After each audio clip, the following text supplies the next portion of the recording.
Hello दोस्तों, नमस्कार। हम किसी चैनल में मैं आप सभी लोगों का दिल से बहुत बहुत स्वागत करता हूं। दोस्तों, इस वीडियो में हम लोग बात करने वाले, अभी इसके पहले एक वीडियो मैंने कवर किया था, कौन सा वाला, वही कि जो इलेक्शन का माहौल देखने को मिल रहा है। दो दिग्गज पार्टियां कांग्रेस एंड बीजेपी दोनों ने अपना मैनिफेस्टो यहाँ पे जारी कर दिया है। एंड पहला वाला वीडियो आप लोगों ने ज़रूर देखा होगा, जहाँ पे हम लोगों ने कांग्रेस के मैनिफेस्टो को कवर किया था, जो कि 10 दिन पहले यहाँ पे आया था, बट आज कवर किया। और आज के दिन की बात करें तो आज के मतलब कल के दिन बीजेपी का भी मैनिफेस्टो हम लोग को देखने को मिला था। बट आज इस वीडियो में हम लोग बीजेपी का भी मैनिफेस्टो में क्या क्या बातें बोली गई है, जिसका फ़ायदा शेयर मार्केट के कौन से सेक्टर को मिल सकता है, या फिर अगर कोई नुकसान होगा तो कौन से सेक्टर को हो सकता है, कौन से शेयर के साथ साथ बिजनेस सेक्टर, सभी चीज़ों को कवर करने की कोशिश यहाँ पे ज़रूर करेंगे। तो चलिए अभी आ जाते हैं उन्हीं के मैनिफेस्टो की ओर।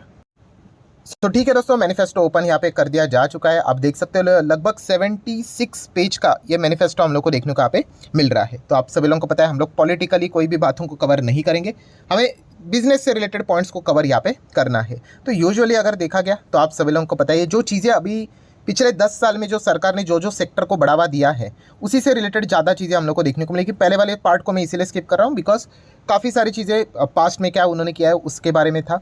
एंड नेक्स्ट अगर हम लोग बात करें तो इंडिविजुअली बहुत सारी चीज़ें हम लोग को देखने को मिल रही है, देन पॉलिटिकली भी कुछ चीज़ें रहती है, उसके बारे में है। बिजनेस से रिलेटेड अगर मैं बात करूँ तो थोड़ा सा मैं नीचे यहाँ पे आना चाहूँगा, तो वहाँ पे हम लोग को वो पॉइंट्स जो बेसिकली सेक्टर से रिलेटेड अगर हम लोग बात करें, ठीक है, तो वहाँ पे हम लोग को वो सारी चीज़ें देखने को यहाँ पे मिल जाएंगी। तो अभी मैं आ जाता हूँ डायरेक्टली 40th नंबर के पेज के आसपास, ठीक है, जहाँ पे हम कह सकते हैं शुरुआत यहाँ पे करेंगे सुरक्षित भारत, मतलब डिफेंस सेक्टर के बारे में यहाँ पे बात वहाँ पे हो रही है। सो अगर देखा गया तो पिछले 10 साल में हम लोग ऑलरेडी देख चुके हैं, 10 साल से भी ज़्यादा, खास करके हम कह सकते हैं जो पास्ट के 5 ईयर्स रहे हैं, ठीक है, वो डिफेंस के लिए काफ़ी इंपॉर्टेंट रहे। एंड इसके पीछे का सबसे बड़ा श्रेय अगर किधर जाता है तो वो रशिया यूक्रेन वॉर को जाता है, क्योंकि रशिया यूक्रेन वॉर ने सबकी आंखें खोल दी कि आप दूसरों के ऊपर भरोसा नहीं रख सकते।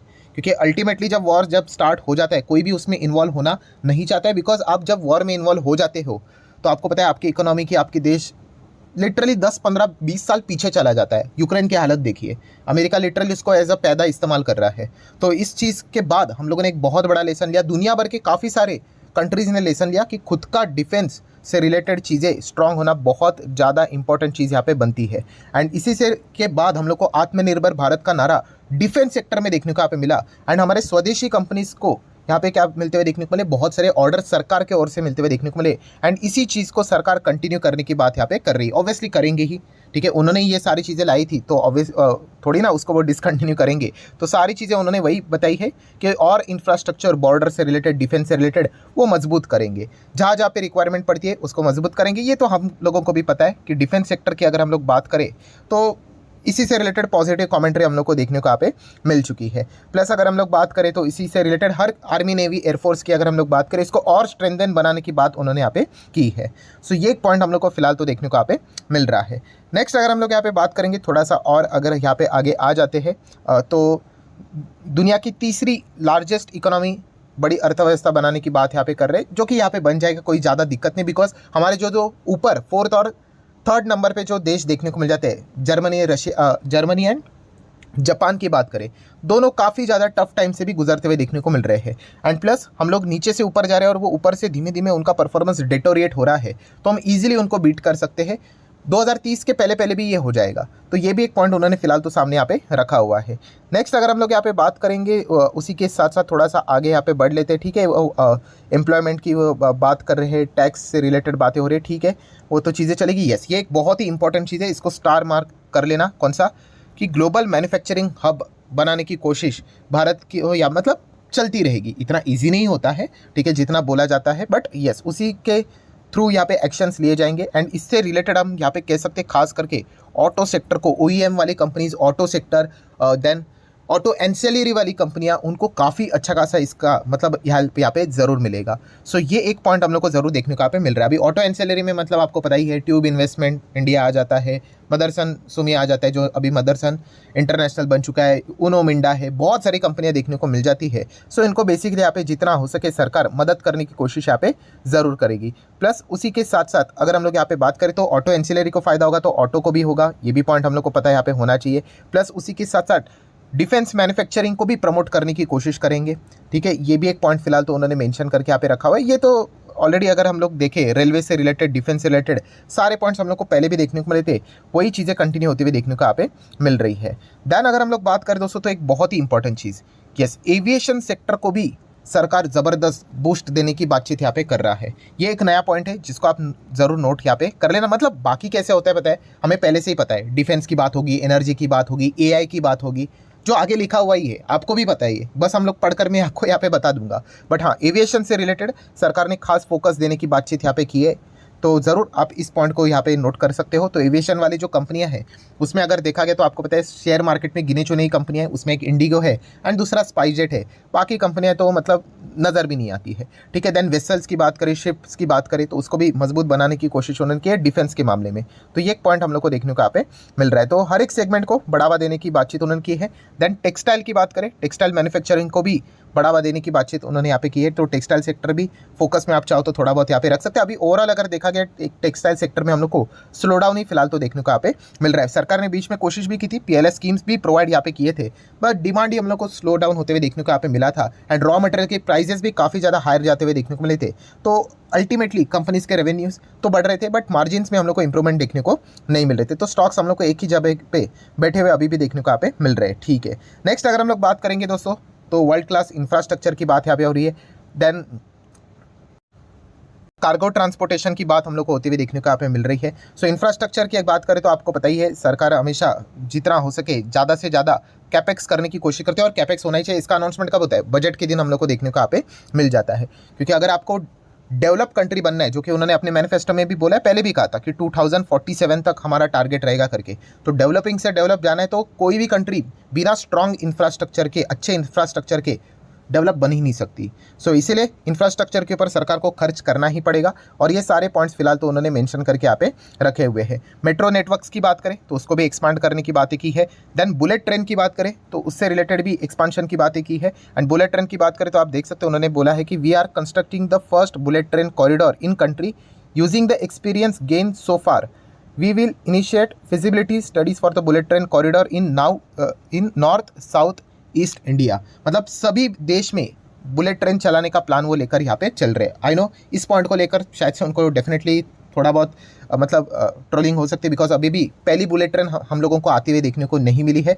उसके लिए भी थोड़ा और इंतज़ार हम लोग को यहाँ पे करना पड़ेगा। बट हाँ, उनका प्लान ये चल रहा है कि पूरे देश में बुलेट ट्रेन को हर जगह पे वो लेकर जाने की कोशिश यहाँ पे करने वाले। डेफिनेटली कोई 5 साल में होने वाला काम नहीं है, इसके लिए आपको बहुत समय देना पड़ेगा, ठीक है। बट हाँ, अगर ऐसा होता है तो आपको पता ही है, बुलेट ट्रेन से रिलेटेड लार्सन एंड टूब्रो जैसी कंपनियाँ, देन अल्ट्राटेक सीमेंट जैसी कंपनियां, इनको काफ़ी अच्छा खासा फायदा होगा। अब ये मैं कहाँ से बोल रहा हूँ, क्योंकि इसके पहले का जो बुलेट ट्रेन का प्रोजेक्ट हुआ था, तो Larsen and Toubro, UltraTech cement, siemens India, in companies को काफ़ी अच्छा खासा बेनिफिट यहाँ पे मिला था। हाँ, सेकंड राउंड में किसी और कंपनी को भी अपॉर्चुनिटी मिल सकती है, बट हाँ, एलएनटी देखा गया तो भाई हर जगह पे वो कंपनी रहती ही रहती है, क्योंकि बहुत ही वेल ट्रांसपेरेंट कंपनी है, कोई धांधलीबाजी होती नहीं है। अभी तक का रिकॉर्ड एकदम क्लीन है। स्टैच्यू ऑफ यूनिटी की बात करें, बड़े बड़े क्रिकेट स्टेडियम्स की बात करें, हाइड्रोजन प्रोजेक्ट्स की अगर हम लोग बात करें, पावर प्लांट्स की बात करें, बहुत सारे प्रोजेक्ट्स एलएनटी ने करके यहाँ पे रखे हुए हैं। अगर मैं गिनाते रहूँगा तो वीडियो शायद से आधे घंटे का भी यहाँ पे हो सकता है।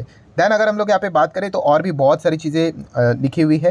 देन नेक्स्ट अगर हम लोग बात करेंगे थोड़ा सा और नीचे आते तो अगेन इलेक्ट्रिक व्हीकल को प्रमोट करने की कोशिश करेंगे, उसके ऊपर वो कायम है। सो ये तो एक अच्छी बात है, करना ही चाहिए। अगर सरकार इलेक्ट्रिक व्हीकल से हाथ निकाल लेती है तो इलेक्ट्रिक व्हीकल के स्टॉक्स ही कोलैप्स हो जाएंगे, ठीक है। तो एक चीज़ देखने को यहाँ पे मिल रही है। सो सरकार कैसे मदद करती है? सब्सिडीज़ प्रोवाइड करती है, या फिर अगर आप ITR फाइल करते थे, इनकम टैक्स रिटर्न, तो इससे रिलेटेड अगर आपने इलेक्ट्रिक व्हीकल से रिलेटेड लोन लिया होगा तो आपको वहाँ पे छूट मिलती थी, तो उसको वो जारी रखने की कोशिश यहाँ पे ज़रूर करेंगे, क्योंकि ईवी को प्रमोट करना मतलब वही एक चीज़ हम लोग को देखने को मिल जाती है। देन अगेन ये वाला पॉइंट वापस आते हुए देखने को मिल रहा है, कौन सा? एविएशन सेक्टर को स्ट्रॉन्ग करने की बातें उन्होंने यहाँ पे की है।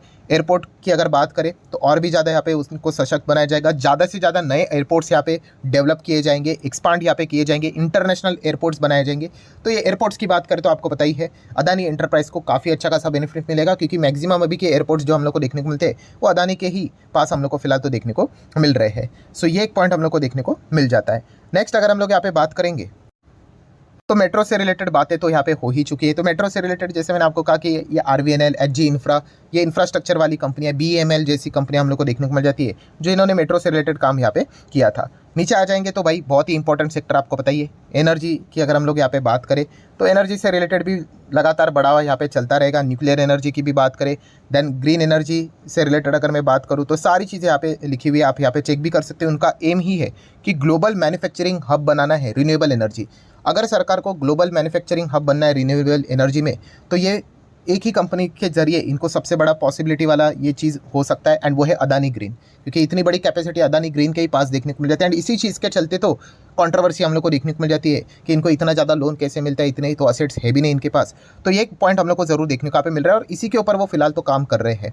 ठीक है, रिन्यूएबल एनर्जी के चलते मतलब एनर्जी को एक्सपोर्ट भी करना है, ये फिलहाल वो टारगेट लेकर यहाँ पे चल रहे हैं। इसमें हाइड्रोजन से लेकर सारे अलग अलग प्रकार के जो एनर्जीज देखने को मिल जाते हैं उनको भी कवर यहाँ पे किया है। तो मतलब टाटा पावर से लेकर सरकारी भी एनर्जी से रिलेटेड जो कंपनियां हम लोग को देखने को मिल जाती है वो भी इसमें ही यहाँ पे कवर हो जाती है। मतलब वो लोन प्रोवाइड करेंगे, जो मुफ्त बिजली योजना उन्होंने यहाँ पे सूर्योदय की बात करें उसको भी कंटिन्यू रखने की बात उन्होंने यहाँ पे की है।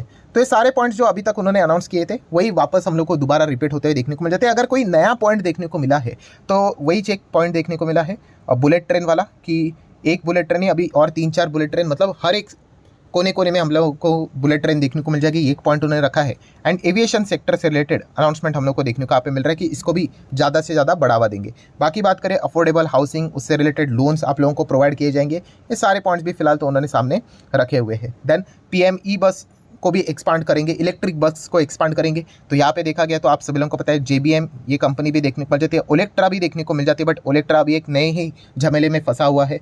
उनके प्रमोटर्स की बात करें तो आप चाहो तो जेबीएम ऑटो को स्टडी कर सकते हो। ठीक है, बट उनके मैनिफेस्टो में ये बात देखने को मिल रही है कि जितने भी सरकार के ट्रांसपोर्टेशन देखने को मिल रहे हैं वो आप लोगों को इलेक्ट्रिक फॉर्म में, मतलब clean energy green energy form में देखने को आप मिलने वाले हैं। तो ये भी सारी पॉइंट्स उन्होंने मैनिफेस्टो में लिखे हुए हैं। अगर आप शेयर मार्केट को अच्छी तरीके से स्टडी करते हो ना, तो मुझे ऐसा लगता है कि आप सभी लोगों को पहले से पता चल गया होगा ये सारे पॉइंट्स उनके हम लोग को मैनिफेस्टो में देखने को आप ज़रूर मिलेंगे। देन नेक्स्ट अगर पॉइंट की बात करेंगे तो technology, innovations, then space sector, उसके ऊपर भी सरकार ज़्यादा से ज़्यादा फोकस करेगी। आप सभी लोगों को पता ही है कि पहली बार हम लोग यहाँ पे क्या करने वाले हैं, एक इंसान को स्पेस में हम लोग यहाँ पे भेजने वाले हैं, आप सभी लोगों को पता ही है। देन उसी के साथ साथ इंसान को मून पे भी लेके जाने के लिए यहाँ पे कोशिश होने वाली है। मतलब ये सारी चीज़ें हम लोग को वर्क इन प्रोग्रेस देखने को यहाँ पे मिल रही है, उसी से रिलेटेड सरकार का फोकस रहने वाला है। नेक्स्ट अगर हम लोग यहाँ पे बात करेंगे तो अगेन थोड़ा बहुत नॉर्मल चीज़ें यहाँ पे देखने को मिले। ठीक है, तो जितने भी इंपॉर्टेंट पॉइंट्स थे वो सारे मैंने आप लोगों के सामने यहाँ पे रख दिए हैं। ठीक है, जैसे मैंने वीडियो के अभी शुरुआत में ही कहा कि इसमें नया कोई पॉइंट देखने को मिल रहा है, वही बुलेट ट्रेन का एक देखने को मिल रहा है कि इसको और एक्सपांड यहाँ पे करेंगे। ठीक है, एंड एविएशन सेक्टर वो एक देखने को मिल रहा है। बाकी सारी चीज़ें अगर देखा गया तो ऑलरेडी उन्होंने defence, EV, renewable energy, AI की बात करें, सारी चीज़ें ऑलरेडी कवर करके रखी हुई है। तो उसी को एक्सपांड करने की बात करें, पीएलएस स्कीम से लेकर सारी चीज़ें, एंड बाकी की जो चीज़ें रहती है वो मतलब आपको लगेगा कि तो फिर मैनिफेस्टो लाते क्यों है, अरे भाई वो पॉलिटिक्स वाली चीज़ें मैंने कवर नहीं की है। ठीक है, वो वाले पॉइंट्स इसमें बहुत ज़्यादा हम लोग को देखने को मिल जाते हैं। सो एनीवेज ठीक है, जितने भी इंपॉर्टेंट पॉइंट्स थे सारे यहाँ पे मैंने कवर कर लिए। वीडियो हेल्पफुल लगा होगा तो चाहो तो लाइक एंड शेयर कर सकते हो। मिलते हैं नेक्स्ट वीडियो में, तब तक के लिए बाय बाय।